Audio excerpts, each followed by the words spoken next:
A group of Cincinnatians made the bold decision in 1869 to form what is often, although as we'll see imprecisely, considered to be the first professional baseball team. Their faith was rewarded when the team enjoyed an undefeated season, including a first-of-its-kind West Coast tour on the brand new 1,912-mile Transcontinental Railroad. Until then, many baseball onlookers had been more inclined to make fun of the grown men who enjoyed this child's game than to purchase tickets. In fact, amateur players at the club level typically paid to participate. After all, someone had to defray the sport's costs. But things began to change in 1858, when baseball borrowed a competitive model that had worked well for horse racing, the best 2 out of 3 series. This format was popularized in 1823, when a thoroughbred horse race took place on Long Island between an undefeated stallion named American Eclipse, who was considered to be the champion of the northern United States, and his fleet southern counterpart, Sir Henry.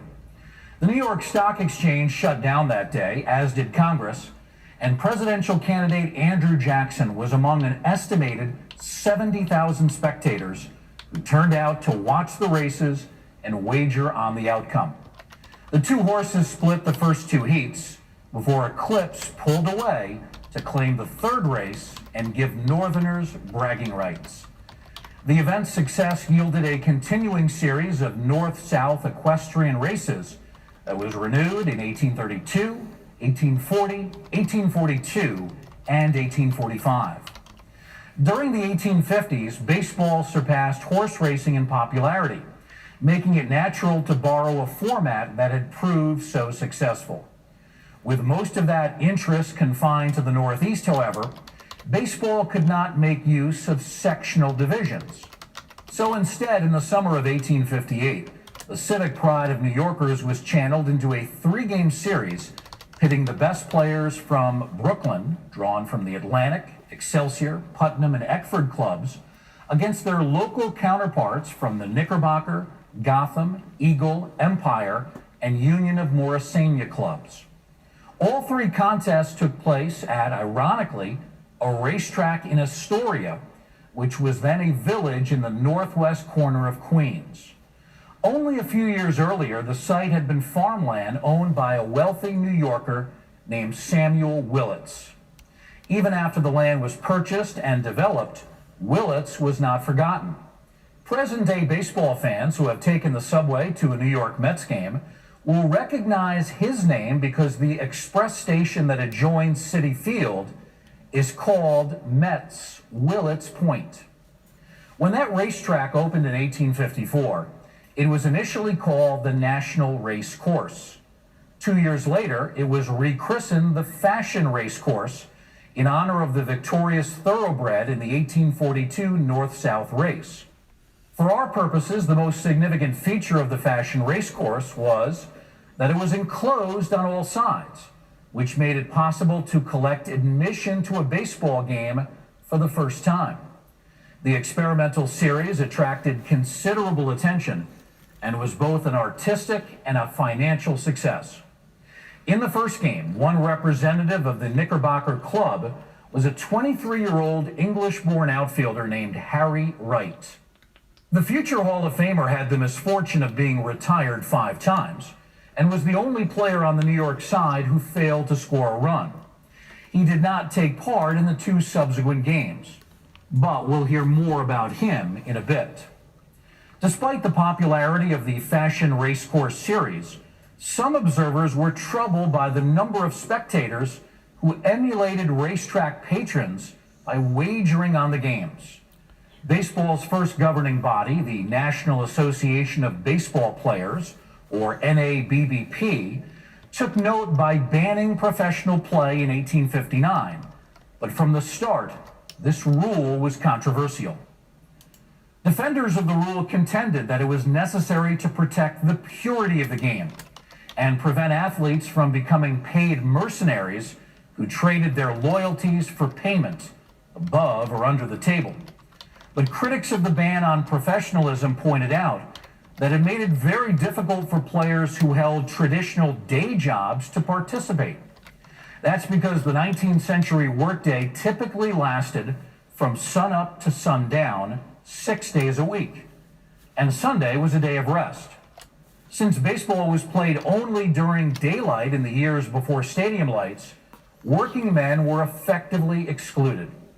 A weekly periodical, the New York Clipper, accused supporters of the rule of being aristocratic and showing a rather uncharitable disposition towards poor players. As you can imagine, the advent of enclosed ballparks in the early 1860s facilitated the collection of admission fees, but it didn't resolve the issue of professionalism.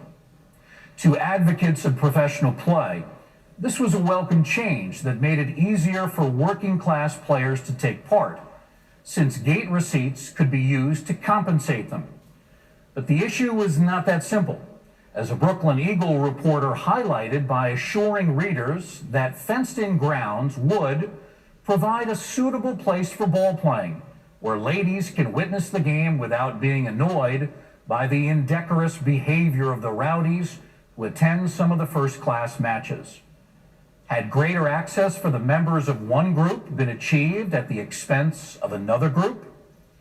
Although the larger dispute continued to rage, practical considerations eventually carried the day.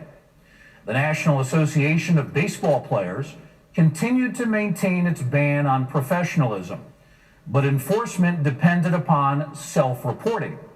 Since it was impossible to prevent clubs from making under-the-table payments to star players, the rule was gradually rendered moot, and baseball drifted toward professionalism.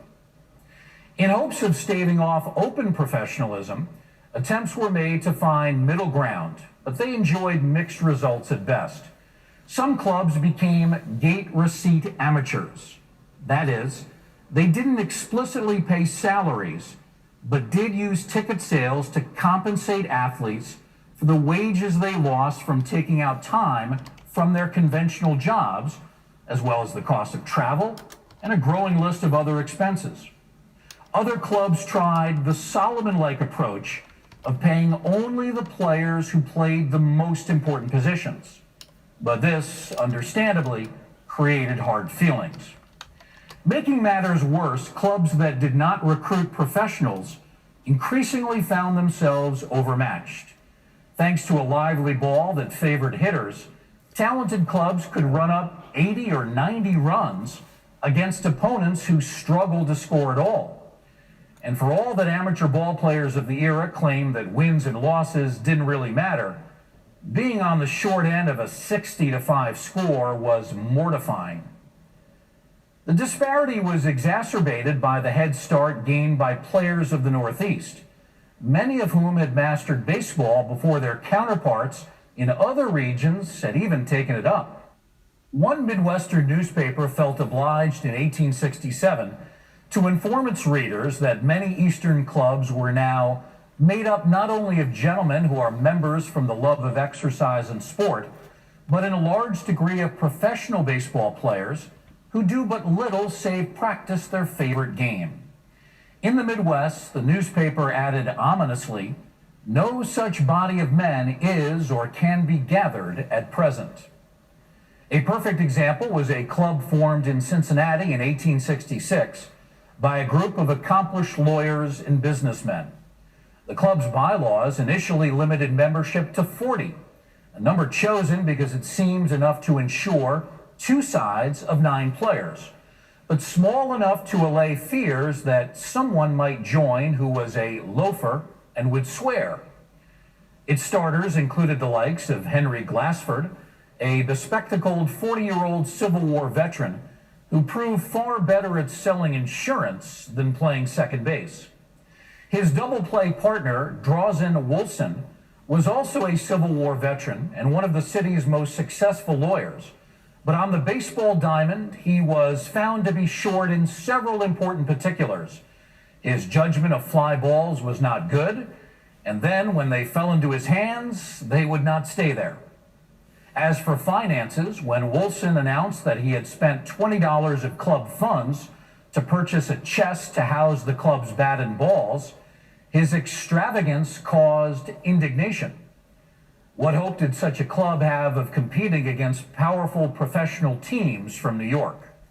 Professionalism became all the more polarizing when the price of grandstand admission for important games rose from 10 cents to a quarter and then to 50 cents. In an era when unskilled laborers earned less than $10 over the course of a 60-hour work week, it seemed possible that baseball might eventually be priced out of reach for working-class fans and players.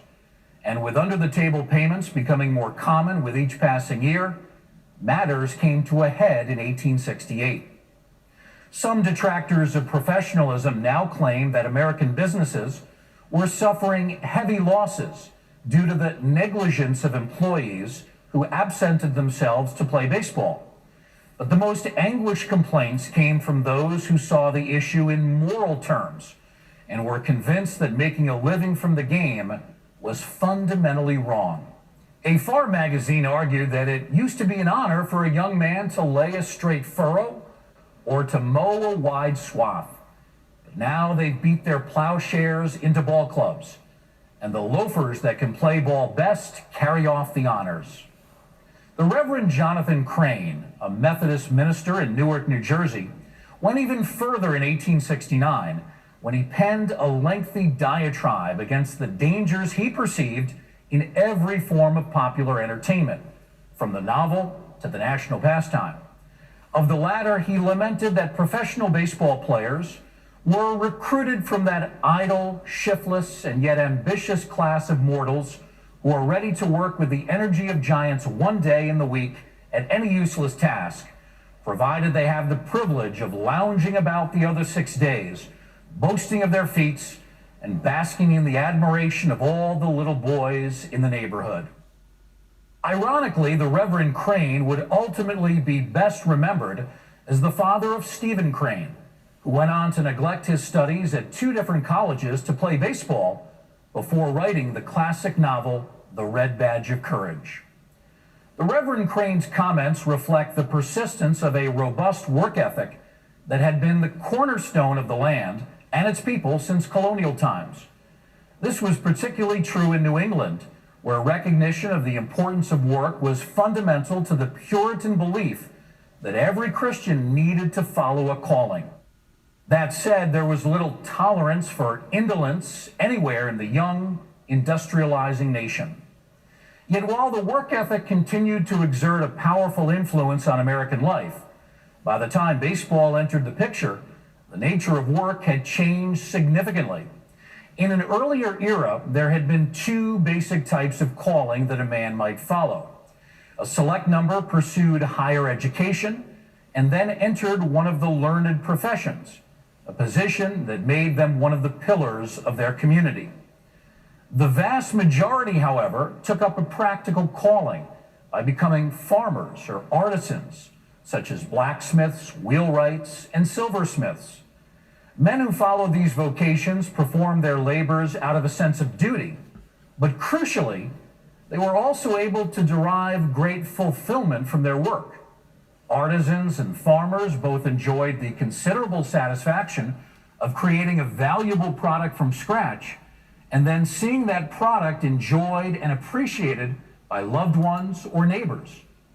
That enjoyment was accentuated by the pleasure of being surrounded by frolicking family members and nature while breathing fresh outdoor air. The Industrial Revolution, however, brought dramatic changes. At first, it appeared that industrialization would bring a host of labor-saving devices, easing the physical demands of many chores and creating the prospect of more leisure time. But once Americans began moving to the cities in droves, they began working outside the home at jobs unlike anything they had experienced before. Factory work in particular meant performing the same monotonous task over and over without ever experiencing the satisfaction of seeing the finished product. The indoor air was typically awful, while working from sunup to sundown in this environment left little time for family. Workers hated their confinement so much that they began to demand 8 hours for work, 8 hours for sleep, and 8 hours for what we will. Even office jobs could be tedious and unfulfilling. In 1853, Herman Melville published a short story called Bartleby the Scrivener, which is the tale of a Wall Street clerk who finds his work so dispiriting that he begins to respond to assignments with the words, "I would prefer not to." Before long, those who clung to the imperiled artisan tradition were voicing the more general complaint that work in the industrial city was subversive of liberty, calculated to change the character of a people. The growing specter of urban alienation in the industrial age placed the question of professional baseball, a game played on the grass and framed by the backdrop of the great outdoors, in a new light. Many observers became convinced that the hypocrisy of teams making under-the-table payments to their players was doing more harm to the game than professionalism itself. The New York sports writer Henry Chadwick reasoned in 1866 that where money is to be made, men will resort to the means of making it. If we can, therefore, guide them by an honest path to the goal of their ambition, let us do it, rather than force them to seek it by the wide road of dishonor and fraud.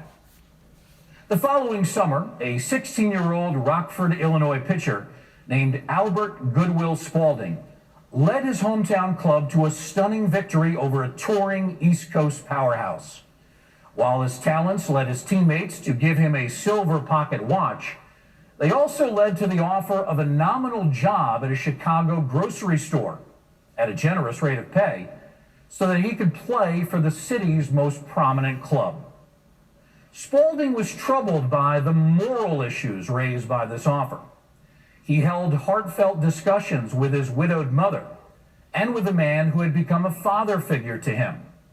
Eventually, he concluded that there was nothing inherently wrong with professional baseball.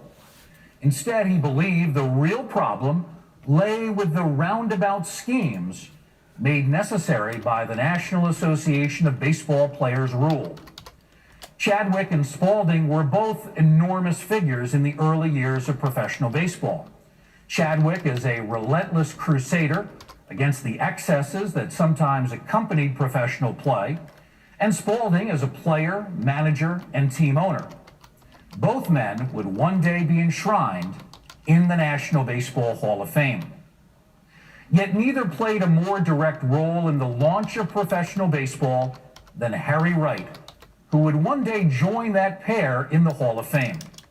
We've encountered Harry before as the outfielder for the Knickerbocker Club of New York, who went hitless during the first game of that landmark 1858 baseball series. Born in England in 1835, Harry moved to New York as an infant when his father, a professional cricket player, was hired to play for the St. George Cricket Club and provide instruction to novices, much like the tennis pro or the golf pro at a country club. That background naturally shaped Harry's outlook on professional sports. Of course, he knew that ball players did not create tangible goods in the way that the wheelwright made travel by wagon possible, or the farmer filled his family's dinner table. Yet just like those men, they were the possessors of a skill that they had worked hard to refine. Some of them, such as Harry's father, had also developed the ability to teach others its finer points. Harry Wright accordingly agreed with Chadwick and Spalding that there was nothing wrong with making a living as an athlete, so long as an honest day's work was done and the spectators who paid to watch were given their money's worth. When asked to weigh in on the ongoing debate about whether to charge spectators 25 or 50 cents for admission to baseball games, he characteristically observed that a great game was a bargain at 50 cents, while a poorly played one was never worth a quarter. It was not, however, Harry Wright's fate to earn much money for his proficiency at playing baseball. As a young man in the late 1850s, he showed considerable talent at both cricket and baseball, but the Knickerbockers were a strictly amateur club. so his sporting income was limited to the $12 a week that he made as the professional bowler for the St. George Cricket Club. He received a raise in 1860 when he succeeded his father as the cricket club pro, but the Civil War then put severe limits on activity in both sports. By the time the fighting ended, cricket was losing favor among Americans, and baseball was not yet established as a reliable way to make a living. Now 31 and facing such uncertain prospects, Harry Wright gladly agreed to move west when Cincinnati's Union Cricket Club offered him a better paying position as its cricket pro in 1866. As it happened, the Union Cricket Club shared grounds with the baseball club recently formed by some of the city's lawyers and businessmen, and Wright was soon serving as its captain. Before long, with baseball fever sweeping the country, the baseball club lured him away from the cricket club. The outbreak of baseball fever also rendered the National Association of Baseball Players' position on professionalism a dead letter. A number of ostensibly amateur clubs embarked on lengthy exhibition tours that were difficult to reconcile with the full-time jobs that these players supposedly held down. Back east, under-the-table payments and similar arrangements became even more common, and with the NABBP essentially powerless to intervene, pragmatic considerations overrode philosophical ones. After the 1868 season, the NABBP reluctantly gave clubs the option of competing as amateurs or as professionals. Only about 10 clubs chose professionalism, among them the one in Cincinnati, captained by Harry Wright. That's right, a club whose members had only 2 years earlier expressed indignation about the purchase of a $20 equipment chest was now paying players salaries that ranged from $600 to $1,400 a man. And from this point, the story may be a familiar one.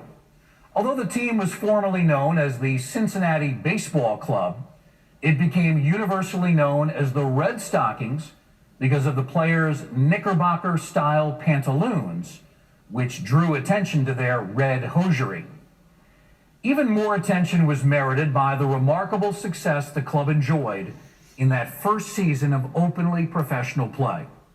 With Harry Wright providing expert coaching and playing the outfield, while his younger brother George starred at bat and in the field, the Red Stockings compiled an undefeated record in all 57 games they played against NABBP clubs, both professional and amateur. They vanquished all of the nation's top clubs and even took advantage of the newly completed Transcontinental Railroad to make a trip to California. The decision to travel west in the midst of this historic, undefeated season also resonates. The Pacific Coast would not boast teams to rival the Red Stockings for many years to come. So from a competitive standpoint, the trip accomplished little. But the long train ride made a symbolic statement about baseball's right to be regarded as the national pastime, and it pointed the way to the game's future. That's because, for obvious reasons, the concept of professional baseball depends upon being able to transport players from one city to another, both quickly and cheaply. Only 20 years earlier, when the gold rush had brought a flood of Easterners to California, the same trip was so slow and arduous that many 49ers sailed around South America's Cape Horn to San Francisco. So when the Red Stockings headed straight west in 1869, it spoke powerfully to the new accessibility of much of the country. Wright and club officials also took pains to attribute this remarkable success story to such time-honored virtues as diligent training, discipline, abstinence from alcohol, and adherence to a strong work ethic. During the off-season, the players faithfully reported to local workplaces, and a widely circulated listing of each player's profession was compiled. Harry Wright was reported to be a jeweler by trade, and his brother George an engraver. Others were listed as a marble cutter, a hatter, a piano maker, and so on.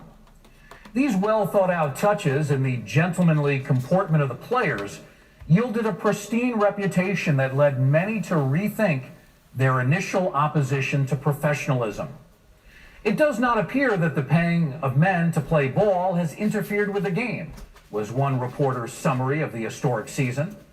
Under professionalism, he marveled, a club had been able to complete an entire season without a defeat or a charge made against its integrity. Yet not all of the claims made on the Red Stockings' behalf are strictly true. A club member later revealed that few of them ever did a stroke of work at their reported jobs. It's even more unlikely that the club's outstanding play was due to temperance. Did this make the Red Stockings hypocrites? Not really. Americans of the era had a healthy ability to laugh at themselves when bamboozled. P.T. Barnum made a career out of exploiting this trait. Barnum once put up signs at his American Museum reading, "This way to the egress." Many customers were unaware that egress meant exit until they found themselves outside. But rather than get angry, most of them appreciated the humor at their expense. The lineup of the Red Stockings also raised issues. One by one, after Harry Wright's arrival, distinguished lawyers like Drawson Wilson and insurance executives like Henry Glassford were replaced by imported professionals from New York, New Jersey, and Pennsylvania. By the 1869 season, first baseman Charlie Gould was the only original Cincinnatian left.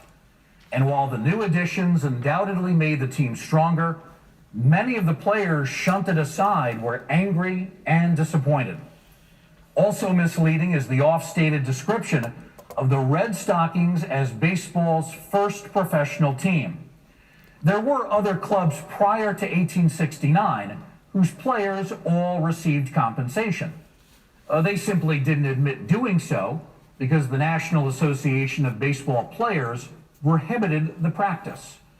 Even calling the Red Stockings the first openly professional team is inaccurate, since once the prohibition was lifted, at least 10 clubs opted for that course.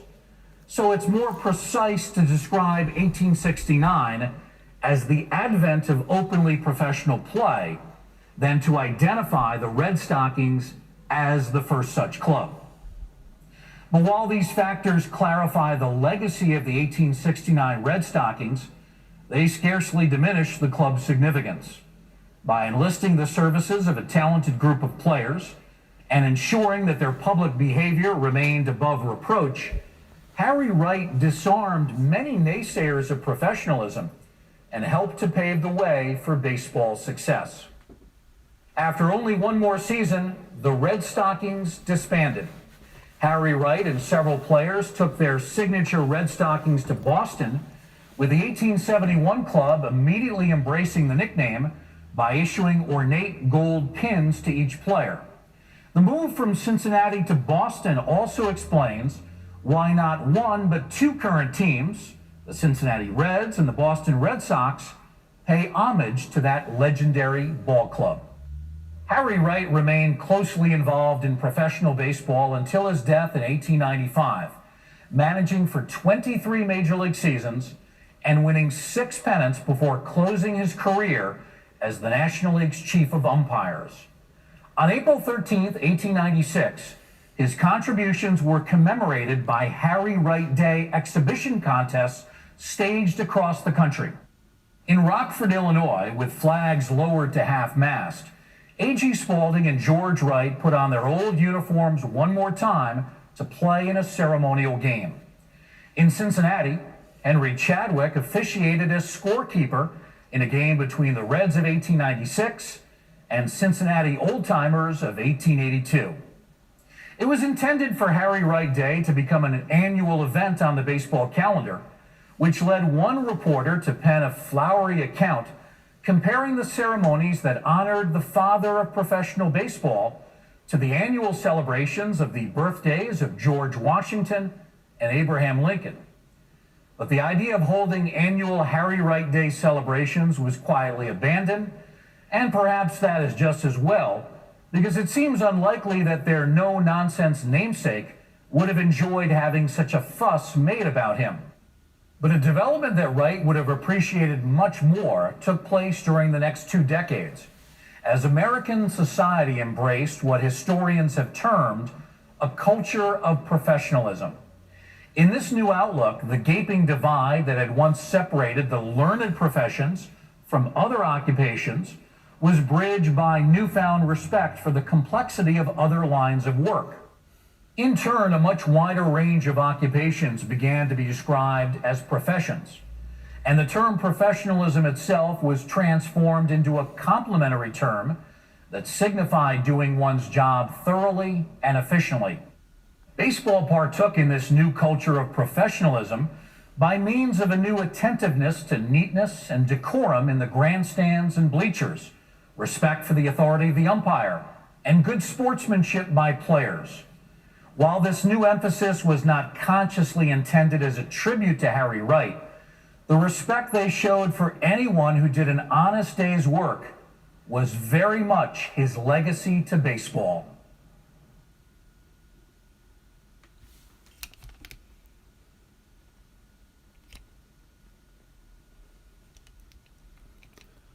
There we have it.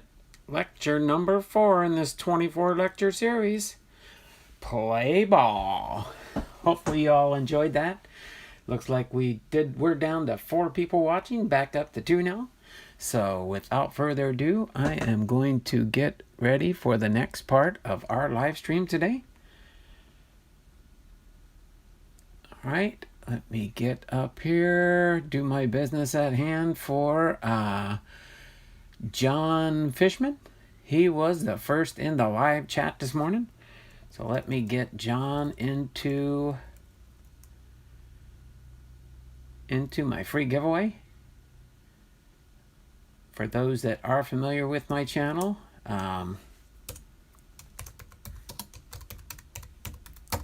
especially this year, since this year I did make it to 1,000 subscribers back the end of 2019, and in January of 2020 I got my channel monetized by having not only the 1,000 subscribers but the 4,000 watch hours. So boom boom boom, and John says he's in and out, no problem. And Cards in My Car with our Posada is here. Appreciate that. Thummies up, thummies up, thummies up for me. You can probably see on my hologram here, you can probably see the wheel of names turning in the background on the screen. But I have got John in there for first in the live chat. And let me go ahead and save this, get back to the main screen here. And I am going to do a bonus. Going to do maybe 2 hanger box openings if we have at least 7 or more people in the live stream before the 11:30 bewitching hour. No. Just what I'll do in the future is I will try to have some product openings ready. I pulled something out of my supply box for my Patreons and stuff. But other than that, what we will do here is we're going to see and go through this possibly the 2019 Series 1 hanger box, Target exclusive, and or the 2019 update series. We'll do we'll call it a hanger box war and see which one we can get the better products out of. Okay, let me just lay this up here like this, kind of get these rip roaring ready to go to do a little bit of a hanger box war here. There, why don't we do it just like that? Yeah, that's a perfect picture there. Put these stands just right here for now. Kind of adjust these over, fill these in the spots here. All right. So we'll have that ready. We do have, I show 3 people watching, 5 thumbs up.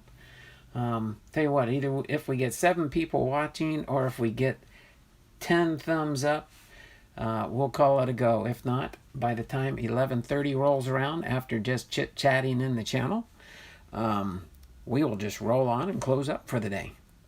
On my Thursday, like I pinned in the comments above the channel update, while doing this 24 lecture series, the Thursday live stream will start at 10:30 a.m. Pacific Standard Time sharp, with either fan mail call or product openings after, or general chatting in the live stream. Or down the road, we might you never know. I haven't done it in a long time. Might go into StreamYard and jump into just doing general chatting on StreamYard, where I can bring guests on the channel with me. I do have that capability also, the way I have things set up, because I do use StreamYards or Streamlabs when I do go do my lives, and I do StreamYards. I do that for scheduling my live content, because I feel more comfortable with that format.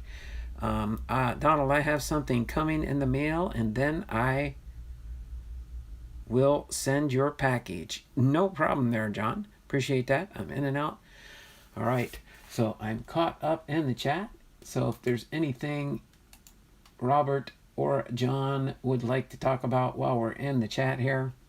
I don't know if you saw the message I sent you earlier, John, but I did send you an email during the live stream there, during the lesson. Lesson number 4. All right. So, of course, our lecture number 4 was the dawn of professional baseball.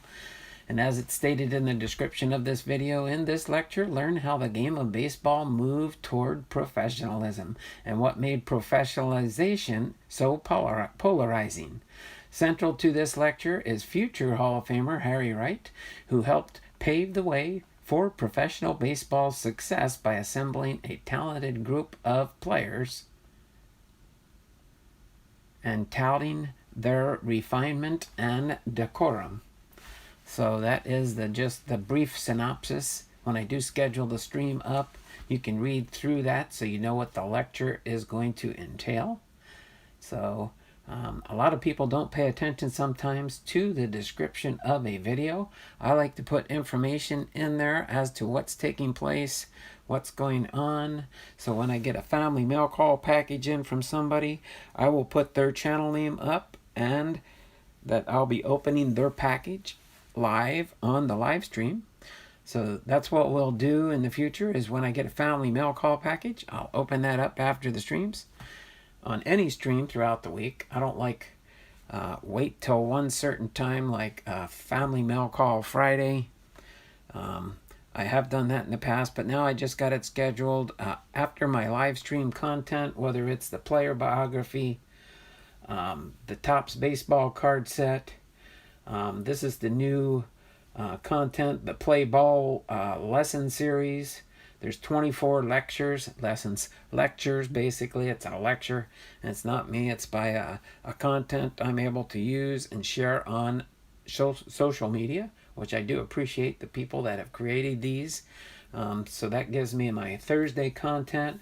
My Friday content will be Hall of Fame, which after that is done and completed, when we get through all the Hall of Famers, until I get to add a new Hall of Fame grouping into my playlist for all the Hall of Fame inductees, then it'll just be 1 year at a time when we add in the new inductees. My Hall of Fame Fridays will probably then turn into doing a Hall of Fame Friday biography series.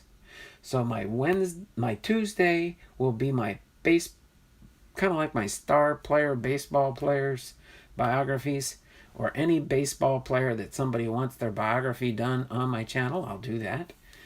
And then eventually, when we finish off the Hall of Fame Friday series, which tomorrow, give you a heads up on what we'll be doing tomorrow.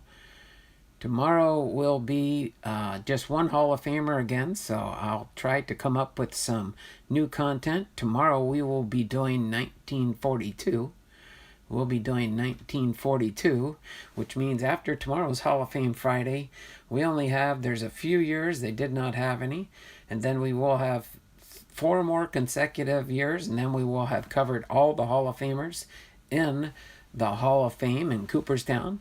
So tomorrow will be Rogers Hornsby's biography. I'll probably do a special one when I do have a single one. I'll probably do his Hall of Fame induction. I will do his biography probably as a sneak peek for my new series once the Hall of Fame inductees are done. And then I'll probably tongue-tied here. I will probably then... Kevin's car collecting is in the house. Good morning. Sorry I'm late. Better late than ever, Kevin. That's no problem. Hey, most people are in their work week when I'm doing my live streams, unless they're retired like me. Like Robert Hone is a retiree like me.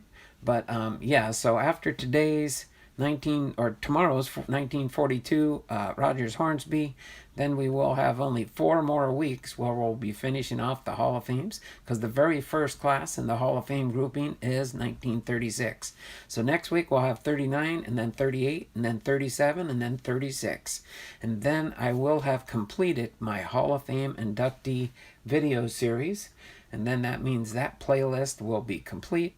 I'll go back into my playlist, update all my new videos, so that then you can go into my Hall of Fame inductee playlist and watch any year of the inductee series that's already recorded into my YouTube channel.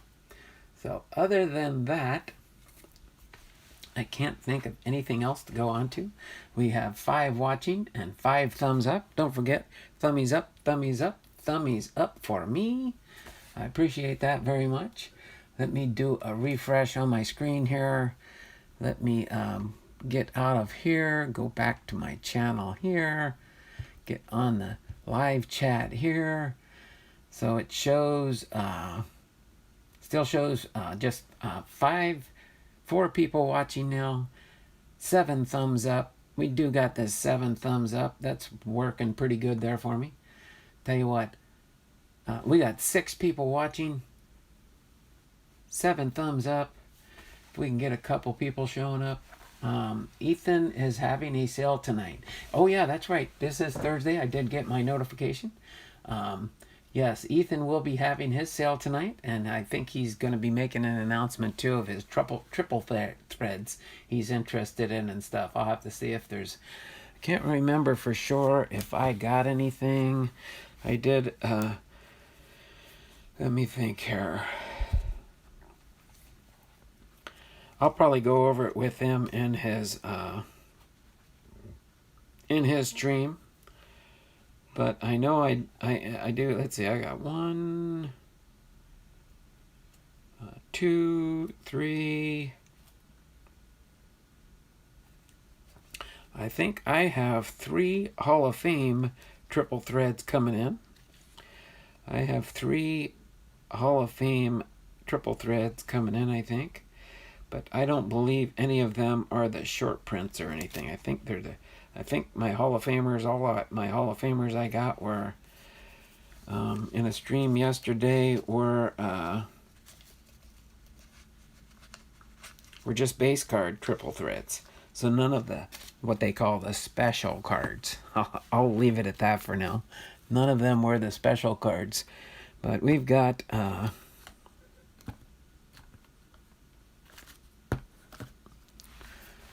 5 people watching, 7 thumbs up. So we'll give it another few minutes here, see if we can get a few more people watching here. If you do get a chance, share out my stream to your friends. Maybe we can get a few more people showing up. I have class at the same time, so I'll be in and out of the sale. Okay, understand, Kevin. That's right, you are doing your classes for another project you're working on. I'll leave it vague like that. Chuck Dupree is in the house. I think... Did I send you an email, Chuck? If not, accept my apologies. But your package went out tomorrow. I'll be here for a few minutes. No problem there, Chuck. I understand a lot of people can't stay for a long time, but we do have 7 people watching and 7 thumbs up. So that was my numerical reason, but no, but I got a notice from, okay, so you are signed up for that informed delivery. That's what I do. I get information on when I have packages coming in. So at least you got your notice from USPS that you have a package coming from me on your way. All right, and that way you've got your tracking so you can get informed information. Haley Deegan, NASCAR fan and Cardinals fan, 1990. Hi, Donald. Definitely from Chuck. Between school and work, it's a wonder I can get anything accomplished. Wait until you retire, Kevin. You wonder how you got things done when you were working. Just like some of you guys in your workaday world. I can't wait. Okay, it's not a full package that I wanted to send to you, but I didn't want you to wait too long because I really do appreciate those 1970s cards that you sent me. That is such a blessing. Matter of fact, that's my goal today, is to finish 15 more silver mystery packs. Again, to get 15 more mystery packs. So somebody popped in and popped out. I understand there. But we have 6 people watching, but we have 9 thumbs up. So we did, when I did see the screenshot, I saw it up there. It said 7 watching, 7 thumbs up. So, boom, boom, boom. He says, I know it'll be a great package. Hopefully I did you justice. It will be probably hopefully some USA baseball cards that you do not have. They are some, I think there might be some from 2019, but 2020 for sure. And they're not base cards. They are either autographs or relic cards, along with a few other short print type USA baseball cards. John says, I'm ready to retire. It's not all that it's cracked up to be. Any USA cards are good. Okay, so we did have 6 people watching. We got 9 thumbs up. So I am going to get ready to open up these blaster boxes here, or these hanger boxes. These aren't blaster boxes. And so I am going to, we're going to do this way. I'm going to have the cards here for the series 1, and I'll put the card behind there, and then the cards here, for series 2, and we will do that this way. How's that sound? Let's see, I'm trying to make things so they look pretty sharp and professional here. So let me get that lined up there. So I think we got that all in the picture there. So that's what we're going to go with for now here.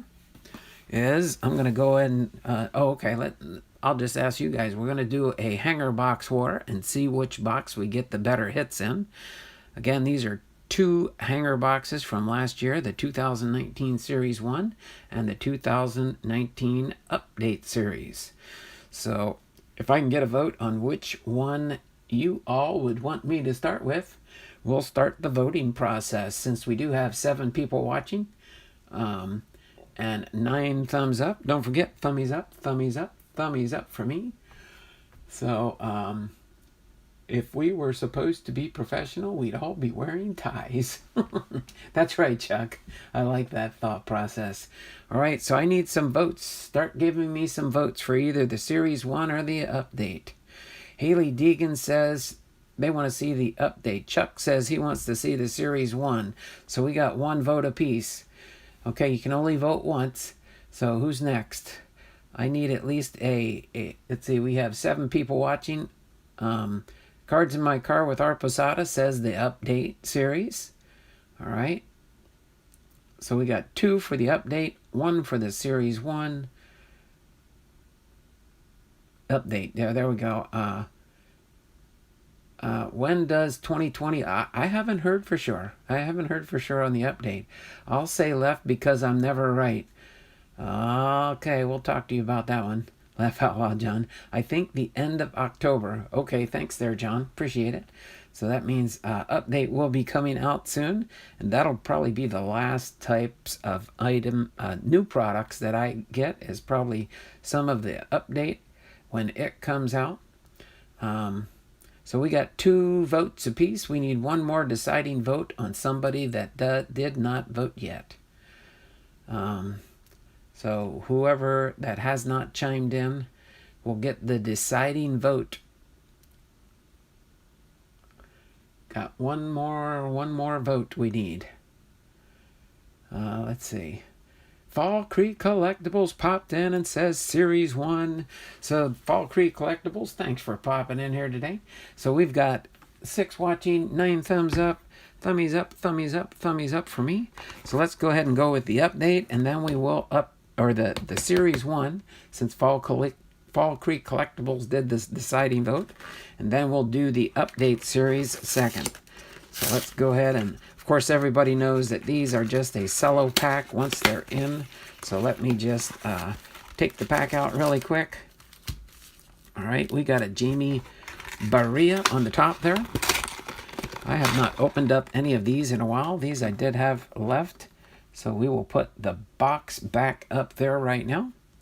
And we will open up and see. I don't see any thick cards in here per se. We do have a Mitch Haniger on the back. It was so sad he could not play this year, but I think he will be back and better next year when he pops back into the league after his hernia that he had. So what I'm going to do is just kind of split this, and oh wow, what a split I did there. That's pretty good. We'll kind of do it this way since we have a few cards on the bottom. No, I'll start this one next. We'll go through this first stack first, and then we will get the second half there. So Jamie Barea with the Angels. All right. Acevel Garcia with the Chicago White Sox. Sal Romano with the Cincinnati Reds. Charlie Blackmon with the Colorado Rockies. Jake Bowers, rookie card for the Tampa Bay Rays. Dwayne Underwood Jr. for the Chicago Cubs. Put all the rookies up here for now. Actually, no, I should put the rookies down here. Off to the side. There we go. We can get them all in there. Danny Jansen, rookie card for the Toronto Blue Jays. Hold on a sec. Oh, probably because I forgot to do that. Never had the computer trying to time out on me. Nick Birdie with the Pittsburgh Pirates, rookie card. Luis Castillo with the Cincinnati Reds. All right, I'll have to go through and remember what the short print codes are for last year. Tim Anderson with the Chicago White Sox. Trey Turner with the Washington Nationals. Adam Jones with the Baltimore Orioles. Caleb Joseph with the Baltimore Orioles. Sean Doolittle. My phone didn't like John and changed it quite dramatically. All right. Sean Doolittle with the Nationals. Sam Tuviala with the Seattle Mariners. Put my Mariners aside there. Jose Ramirez with the Cleveland Indians. Luke Weaver with the St. Louis Cardinals. Jeff McNeil with the New York Mets. Then we got some horizontal cards here. Miguel Sano with the Minnesota Twins. Oh, there we go. Enrique Hernandez with the Dodgers. A Justice Sheffield rookie card. That will go in my Justice Sheffield rookie card collection. And a Washington Nationals stadium card. A Perez and Rizzo shares laughs, cracking jokes. Javier Baez with the Cubs. Zach Godley with the Arizona Diamondbacks. Shout out to Kevin's Card Collecting and More.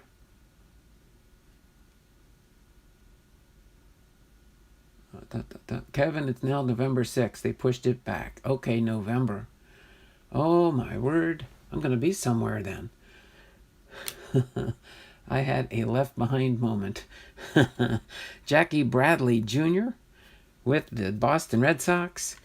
Irvin Santana with the Minnesota Twins. Brandon Lowe with the Tampa Bay Rays rookie card. A Houston Astros stadium card. I like that one there, Chuck. With the USA flag on the ball field. A humongous flag out there. Josh Harrison with the Pittsburgh Pirates. Sean Reed Foley with the Toronto Blue Jays rookie card. An Oakland Athletics stadium card. Oh, there we go. There's a short print. A Ken Giles 150 years of baseball stamp there. And here is a gold card for Beantown's Finest Take the Field. Beantown's Finest Take the Field. And then we have a Babe Ruth, Greatest Moments Babe Ruth subset card for 150 years of baseball for that one. So that's our short prints so far. It's gorgeous for sure. Shouldn't have retracted it. Now I can't remember what I said. All right, and then we got a Gleyber Torres Spring Training Excellence card. Oh, that's right. We get the Gleyber Torres insert cards here. Let me put them back there if I can get it there. And then another Gleyber Torres first half success. Then we've got our 85 throwbacks. Hall of Famer Mike Piazza. Hall of Famer Mike Piazza. And then we've got, I think, basically we're back to normal cards again. Base cards, I guess you'd call it. Max Scherzer with the Nationals. American League West Studs, Division's Finest Talk Shop with the American League. We got the Angels and the Astros represented in this card. Mike Leake with the Seattle Mariners. Then we've got a Whit Merrifield with the Royals. Oh, we're going to be playing flipsy-flopsy, right? Miguel Cabrera with the Detroit Tigers. Mike Mikolas with the St. Louis Cardinals. Matt Carpenter with the Cardinals. Jordan Zimmerman with the Detroit Tigers. Michael Taylor with the Nationals. Mike Minor with the Rangers. Devin Travis with the Blue Jays. Chad Green with the Yankees. Lorenzo Cain with the Brewers. Mike Zunino with the Mariners. Seattle Mariners. There we go. Shane Bieber with the Cleveland Indians. All right. And then Chris Taylor with the Los Angeles Dodgers. All right. Then we've got Randall Grichuk with the Toronto Blue Jays. Ian Kennedy with the Royals. Shin-Soo Choo with the Rangers. Nico Goodrum with the Tigers. Matt Duffy with the Tampa Bay Rays. Jorge Polanco with the Twins. Kyle Seager with the Seattle Mariners. That looks about right. How my phone changed. John to... I'll never know. Chris Davis with the Athletics. Nick Pivetta with the Phillies. Richard Blyer with the Baltimore Orioles. And Austin Hedges with the Padres. Shout out to Kevin's Card Collecting.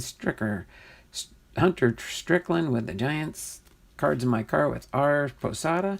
And Mitch Haniger with the Seattle Mariners. So there we go. There's our base cards. Nothing late, great, and shaking and baking in there. I'll double check for short print cards down the road.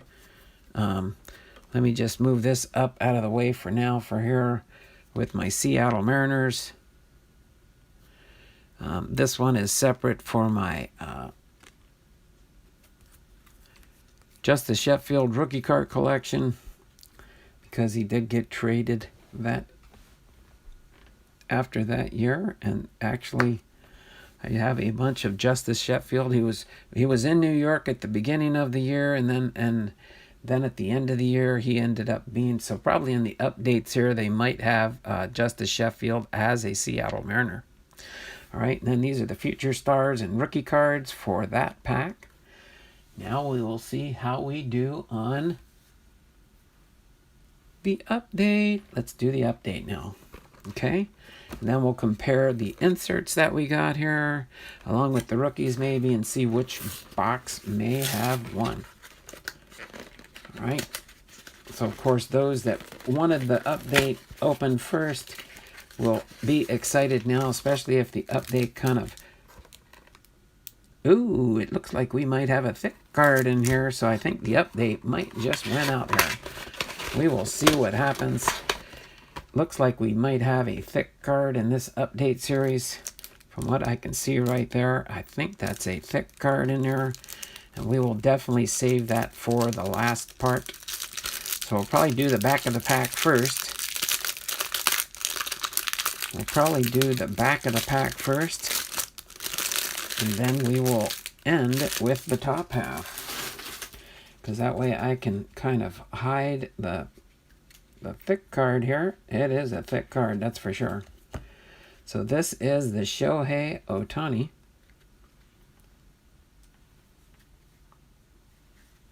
Yeah, okay. So let me set these right down here with the Cav and Biggio on top.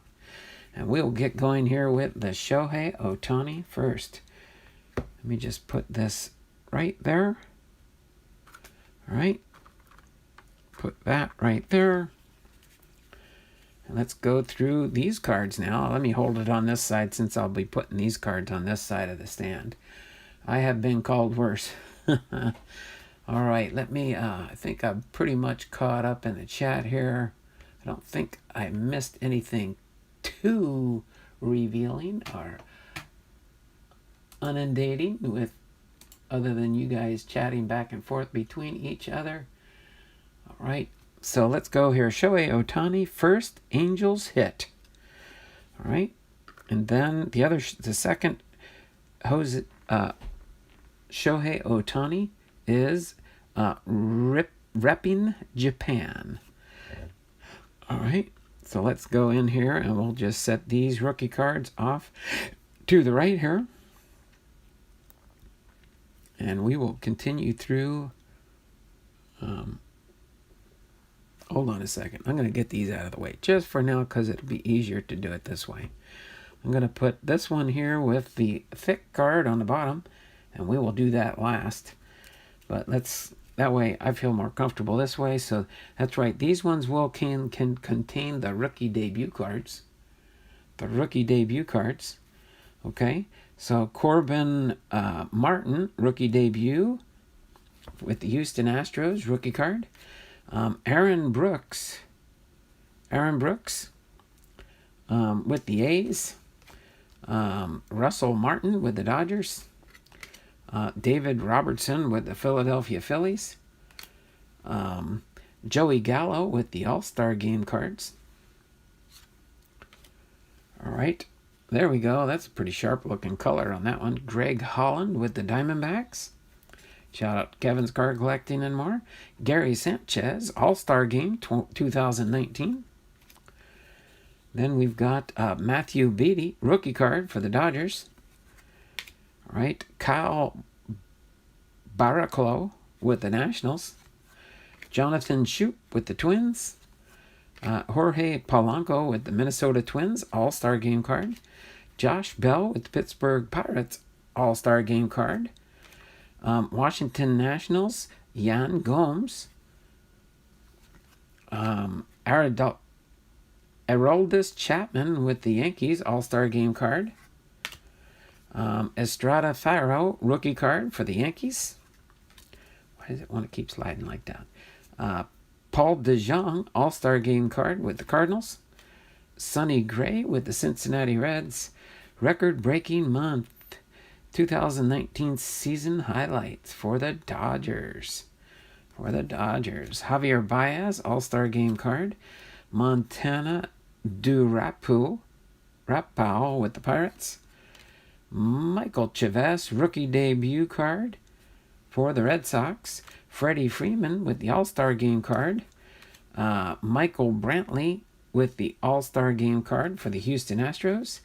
Melky Cabrera with the Pittsburgh Pirates. Curtis Granderson with the Miami Marlins. And our last card in the first half of the stack, Carter Keyboom with the Washington Nationals rookie card. So already we have a lot more rookies and not really insert cards, rookie cards, all-star game cards, which would be typical for the update series. It does have a lot of the some highlight cards from the season. So that's why the update this year for 2020. Excuse me. Ooh, I staved off a sneeze. Sorry about that. Kevin Biggio rookie card starts off our second half of the hanger box. Derek Holland with the Giants. Mike Yastrzemski rookie card with the Giants. Michael Pineda with the Minnesota Twins. You say Kikuchi, I say Kikuchi, rookie debut card.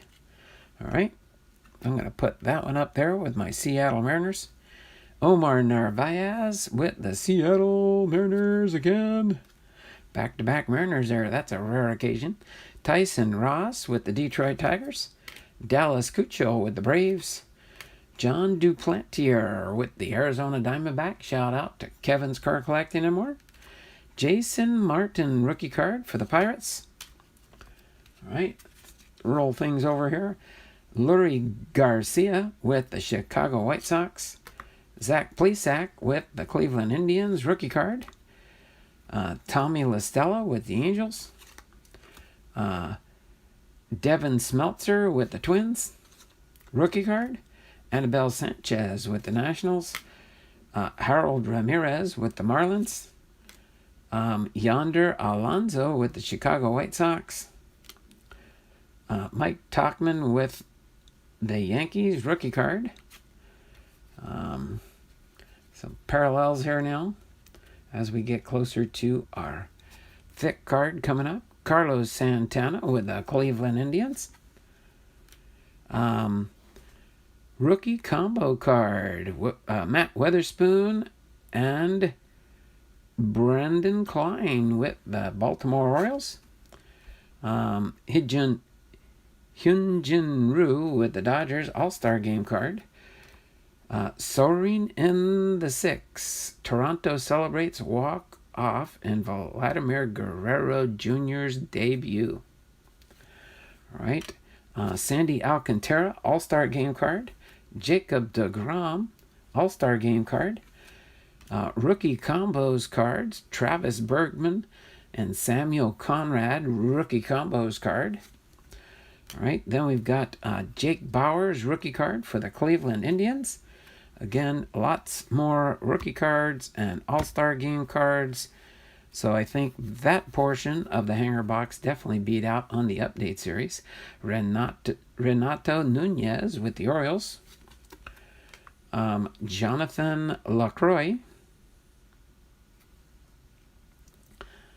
with the Angels. Matt Albers with the Brewers. Pedro Severino with the Baltimore Orioles. Then we've got our insert type cards here, right sandwiched in the middle before we get to our thick card. We got a Yandy Diaz short print card for the Tampa Bay Rays. All right, I like this one. George Foster, Cincinnati, established 1869 for a nice insert card there. No Reds player has denoted pyrotechnics to match Foster's of 1977. So that's an awesome insert card there. I'll put that in front of the Shohei Ohtani. Then we've got our Rainbow Fall card, Scott Alexander. Scott Alexander for our Rainbow Fall card. Don't believe that's a short print. It is. There are less. I'm trying to complete a Rainbow Fall set for this year. There we go. A Vladimir Guerrero Jr. 85 throwback for Vladimir Guerrero rookie card. Put that insert up here. There we go. Perennial All-Stars Ichiro with the Seattle Mariners for the American League. Awesome insert card there. Oops. almost revealed our thick card, an alkaline perennial all-stars card. And for our, see, I think I'll do it this way. For our thick card we got coming up, see, I can't recognize the symbol on there, but it looks like it's an all-star card for 2019. Anybody recognize the hat there? Event worn memorabilia. So it's probably the special uniform they had from the 2019 All-Star Game. The American leg. Who is that? Does anybody know? Currently getting graded. Hey John, I bought a couple of those key cards for the 1990 Pacific Senior Leg cards you speak of. Oh, what's the gold card number? Let me check the gold card number there. That is update series number 68, but it's 1403 out of 2019. 1403 out of 2019 there, Kevin. That was ode to Drake. All right. But let's see, who is this? Oh, Shane Bieber with the Cleveland Indians. Awesome little memorabilia card there, right after the alkaline. So I think for sure, hands down, I believe the update series was definitely won by it was definitely won by the update hanger box, that's for sure. I don't know, you guys, everybody in the live stream, tell me which one you prefer better, whether it was the update box. These are all the rookie cards, the all-star cards, the rookie debut cards. Let me put these ones here. Of course, I put all my Seattle Mariners together. This is my stack of future stars, rookie cards, and those nature here, which is much, much less. You can see those are the base cards. Let me get the base cards here. And these in the back here is just pretty much a compilation of my Seattle Mariners here. My Seattle Mariners little stack here goes into my Seattle Mariners separation. Can't wait to see the 2020 updates. Maybe there will be a T1 Walker back on the Mariners again. Laugh out loud. that would be very interesting. Because yeah, he got traded toward the end of the season, just like Daniel Vogelback got traded away at the end of the season. So there you have it. Hopefully everybody enjoyed that today. Just going through that at the very end of the stream. And that got me definitely over my hour on my live stream. Was a nice little added feature after my 32-minute lecture number 4. Next Thursday will be lecture number 5 in the series, as we in the play ball series that we're working on. My favorite Walker is Johnny Walker. that there you go. John, laugh out loud. Shame. That's right. Johnny Walker. I know what you're talking about there, John. Back in the day before I got married, I used to tip the bottle a little bit too, and that was before I came to know the Lord as my personal Savior. So, but there we go. That is a nice, I didn't check on the back to see. I didn't think it was numbered or anything, but it is this relic. The relic contained on this card is from the workout jersey worn during the 2019 Major League All-Star Game festivities. So it was a Cleveland Indians pitcher, Shane Bieber. Not too bad on that one. Then, of course, we got the perennial All-Stars, the alkaline, the Ichiro, the Vladimir Guerrero Jr., rookie card, throwback, George Foster, some Shohei Ohtani inserts. All right. And then, of course, we got the gold card, Yandy Diaz with the Tampa Bay Rays, and the Scott Alexander rainbow foil card. There we go. You can get the little rainbow foil action there on that one. And then for our 2019 Series 1, we had the Hall of Famer Mike Piazza and the 2 Gleyber Torres inserts. All right. And then we did get the Greatest Moments Babe Ruth with the New York Yankees. And this gold card serial number was 0169 out of 2019. All right. Card number 28 in Series 1. Along with the 150 Years of Baseball Ken Giles with the Toronto Blue Jays. So that is our insert card highlight for both, but I think hands down the update series was the winner there. Now Donald drinks Jesus Walker. Jesus Walker? What's Jesus Walker? Jesus water? I do drink a lot of water. This is my big water jug here. And I do pop this bottle quite frequently.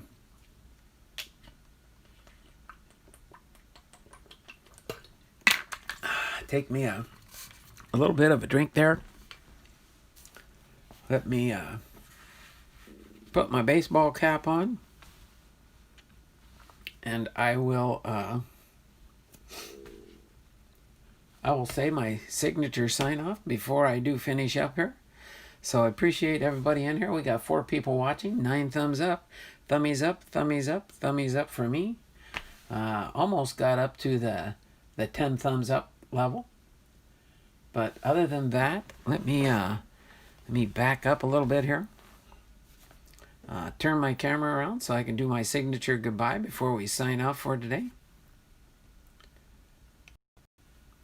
There we go. So this has been Donald. You can see I'm wearing my throwback Seattle Mariners hat from the old symbol here. For those that might know, for the old symbol here. But other than that, just want to say this has been Donald Blomdahl, Hall of Fame Veterans Sports Cards and Collectibles, having been live to you from Arlington, Washington. I am wearing a slightly different shirt today. It's not a t-shirt. Be ready for this. It's a collared shirt. You can probably notice it's a collared shirt. But yeah, this is a collared shirt. Okay. With a little emblem on it. I'll let you guys figure that one out. But it does have a emblem on it. All right. So this has been, again, Donald Blomdahl, Hall of Fame Veterans Sports Cards and Collectibles, having been live to you from Arlington, Washington. And until tomorrow for our Hall of Fame Fridays, we will see you all around the channels. And Lord bless you and have a wonderful day. And I might see you around in Ethan's stream tonight for his sale tonight. Okay, he said he didn't have a big sale, but he did want to hop on board and do a sale. So hopefully that works out. I think he goes home Thursdays after he finishes school, because I think he does part substitution teaching there and near where he lives in Kentucky. So that is what takes place there. So let me just turn the camera back around on the break table and get ready to sign off and say good night, good day. See you around the channels tomorrow for my Hall of Fame Friday. All right, have a great and wonderful day, and we will see you around the channels. Bye for now. Take care. Thanks for being here. John Fishman, Fall Creek Collectibles, Kevin's Card Collecting and More, Art Posada, Cards in his Car. Let's see. Let me see if I can scroll through and see who was here earlier that I didn't shout out right now. Oh, Chuck Dupree was in the house. Let's see. I think I got most everybody else. Fall Creek Collectibles. Cards in My Car, Chuck Dupree, Haley Deegan, NASCAR fan, Cardinals fan, 1990. And then I believe I got everybody. There was somebody earlier in the stream, but I think I've shouted out most everybody that was in. Oh, Jamar Hall was in the stream at 10:30, about 2 minutes after the stream started. They popped in the stream, but I believe that is everybody. So until tomorrow morning for my Hall of Fame Fridays, y'all take care and have a wonderful and blessed day again. Bye for now.